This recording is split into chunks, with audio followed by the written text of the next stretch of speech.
Hello, so we're back at this time. We have a nice laptop to repair. This is a Lenovo Ideapad Slim 5. And I can see the laptop just started. They are sending me good laptops for repair. Anyway, the problem with this one, the customer opened a ticket and he's saying actually the laptop is powering on with low life it has left, but doesn't charge. When checking on inline Type-C meter, again it's saying 20 volts but not accepting power. At some point we got 5 volts and accepting power. A gentleman called Dale. And indeed, we have an email and he explained me basically the same behavior of the laptop. So what do you think? Can we help Dale? Charging ports. He sent me charging ports, but we don't need them because he said 20 volts. So the PD controller is fine, the charging port is fine. But it's very nice to see when the customer is sending you even the charging ports. This is a computer business, by the way. I will say, let's plug the charger and see if it's charging. Let me take this out and this. Let me grab a charger. So plug in the charger and the meter is coming on with 19 volts. You can see there? Nothing what we can do. No, the PD controller is fine. No, the fault is somewhere else. Where can be the fault? On the power supply, which is creating the main power rail and also is charging the battery. Yeah, there is the problem. So let's open the laptop quickly. We seen 20 volts, but we know current. Yeah. Also, don't forget, this is a Lenovo. Not sure. I don't think I repaired this board before. What screws are here? But Lenovo, it's well known having, the failing MOSFETs from the board. Can be that issue also. We have a case today, like 15 minutes ago, with a gentleman on Discord, and he is saying, has a Lenovo, he replaced the PD controller, has 20 volts, but he's taking no current. You can see 20 volts with no current. Then he's attaching the picture, and when I check the picture, actually, like no MOSFETs. There were no MOSFETs on the motherboard because the MOSFETs fell down. Yeah, so he knew where the MOSFETs are. He said the MOSFETs went to the 9th dimension. Can happen. So the MOSFETs are falling down, then you can't find the MOSFETs. Yeah. I mean, those problems are so common. Of course, I advise him to do like a professional repair and, just solder 2 bridges there and yeah, you fix it. Don't bother with the MOSFETs. And the laptop, it's open. Yeah, that's a nice motherboard. But like I said, I don't remember to see this motherboard before. So check here, check here. We made videos about the, Can you spot a coil with 4 MOSFETs? No, you can't. Anyway, can you spot a coil with 2 dual MOSFETs? Yeah, we can. Let me unplug the battery. You have like a big coil because the coil creating the main power rail is big. So you have a big coil with 2 dual MOSFETs. You can see there? Yeah. Yeah, that's the one. Look.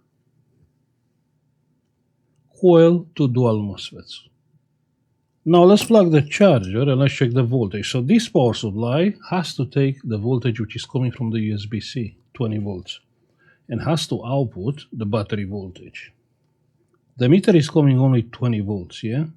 But you can't see it, sorry. The meter is coming only 20 volts. Let's check the voltage at the input of that power supply, yeah? Very simple. So one is the input, one is the output. I'm assuming this is the output here. But the input should be here. And here we have 0 volts. I will say let's go and check under the microscope, yeah, because I can't see anything. So under the microscope, check there, you have the dual MOSFET, Then you have a capacitor, a current sensor, so definitely here should be 20, and it's not. Or maybe this is the input. In this case, 20 has to be here, but it's not. It's 10.5, which is the battery voltage. Yeah. So this is the output. You can see it's a dual MOSFET, has 2 gates, and this one it's a dual MOSFET, has 2 gates. So you see the problem is not even here. And you'll say, sorry, but I don't believe you. I mean, you can say a lot of things which I don't understand, but I still don't believe you. We can check that. Yeah. So if I'm right, if we are coming with a power supply with 20 volts on the same point, on the same spot, 19 volts, yeah? So same spot I said here, okay? And not sure what is happening. What was that? 1 second. I don't have current. 1 second. Okay, let's try that one more time. It's taking 3.2 amps and 1.7 volts. Okay, I take my words back. The input is shorted, but that's how you can check. Yeah. So we are taking the mine out from the PD controller. So the PD controller is not delivering voltage because here is short, right? So here we ground. Check there. 0 ohms. So here is short. Then of course here is short. Then, of course, if you are checking the MOSFETs, because here is ground, if you check the MOSFET from here to here, it's short, 0 ohms. Check there. So here is something shorted, but we don't know what. So how we can find out what is shorted? Thermal camera, of course. Let's bring the thermal camera, because you'll say, nah, so sorry, it's the MOSFET is shorted. But you don't know that. That's the thing, you don't know that. And you cannot assume. You have to be sure. I'm not going to replace that MOSFET based on our assumption. So lowering the power supply voltage to like 1 volt. Okay, a little bit of current. And we have the thermal camera, great, coming with current here. And something is getting hot. Check there. What is that? Wait, it's a capacitor? 1 second. No way, this is a capacitor job. I really had like high expectation from this repair because it's coming from a computer shop, and I said must be complicated.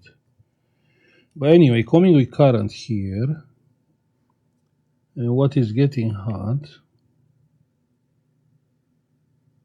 One of these. They are not even cracked, you can see that. Let me lower the current. So lowering the current, now we can spot better. You can see that? We can spot better. This one, wait, which one? This one? No, it's not this one, it's this one. It must be this one. Let's come with some alcohol. With alcohol here. So which capacitor is getting evaporated? The first one, you can see, the first one is dry already. Yeah. So that capacitor is gone. What will happen now is better to not see. But, you know, say hello to my little friend. There is one more capacitor, so we are fine. What do you think about that? And now, if we are connecting the battery, connecting the charger, and the meter is coming on, charging light, you can't see it, charging light, is taking 200 milliamps, that's the pre-charge current. Let's wait for the laptop. 200 milliamps, 3.6 amps. See, it's working, I can't believe. And we cannot use the customer charging ports because the charging port is fine, yeah. The other charging port, this one, yeah? Okay. We have the charging light, it's taking 3.6 amps. I mean, we made a video, special, dedicated for this case, yeah? Like this scenario, this schematic, like you have USB-C, PD controller, then you have the power supply, which is creating the main power rail, and I explain it's so easy to be found. I mean, you have a coil and two dual MOSFETs. So you have 20 volts on the PD controller. It's working. Then you have the power supply, which is creating the main power rail and charging the battery on the same time. And it's not charging. Okay, but I have 20. Why is not charging? Because this power supply, which is creating the main power rail, is not working. So why is not working? Because it's not taking the 20 volts from the PD controller because it's a shorted capacitor at the input. Yeah. So now if I check the output of this power supply,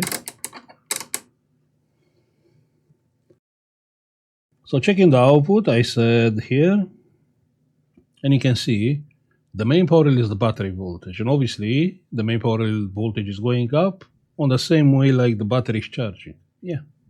And it's working fine. So this power supply is not outputting a constant voltage. It's outputting a constant current, okay? So just ignore the laptop, just think this is the charging circuit and it's charging the battery. So it will provide a constant current. So the laptop, it will take power from basically this connection, from this power supply to the battery. Yeah, you disconnect the charger, you have voltage from the battery, current. You plug the charger, it's coming from this power supply. Really simple. I mean, I don't like the design, don't get me wrong. It should be better like how it was before. Just forget about this power supply and connect the 20 volts from the PD controller to the main power rail. And you skip this, yeah, you skip this. Skipping this is like, you you lower the probability to have a fault. You remember, like the old design. Old design, you don't have this. 20 volts straight to the main power rail. The main power rail is 20 volts. Then you have a charging circuit to the battery. And let's say the charging circuit is getting faulty. You will say, okay, sorry, if you have the old design, the charging circuit can get faulty. Can get faulty, but you plug the charger and the laptop is working with the power from the charger. You still have a working laptop. I mean, I understand it will not charge, but it will still be working. So yeah, like I said, every time raising the complexity, you raise the probability to have a fault there. Anyway, I'm happy I helped the customer. Dale, right? Yeah, that's the gentleman. Happy I helped them. We didn't have to replace the USB ports. Yeah, it was quite an easy job, so not sure what should I say. Well, maybe next time we'll have a more complicated one. Anyway, I'm gonna stop here. I will say thank you for watching. Like, subscribe if you like the video, and see you on the next one. Bye. Hey, if you find my content being helpful, don't forget you can support this channel by pressing the join button, and you can get instantly access to our members-only cool collection and Discord private channels for support with your repairs. Also, you can have a look on our United Kingdom eBay, where you can find some cool and unique products, United States eBay store, or our Patreon page. Thank you.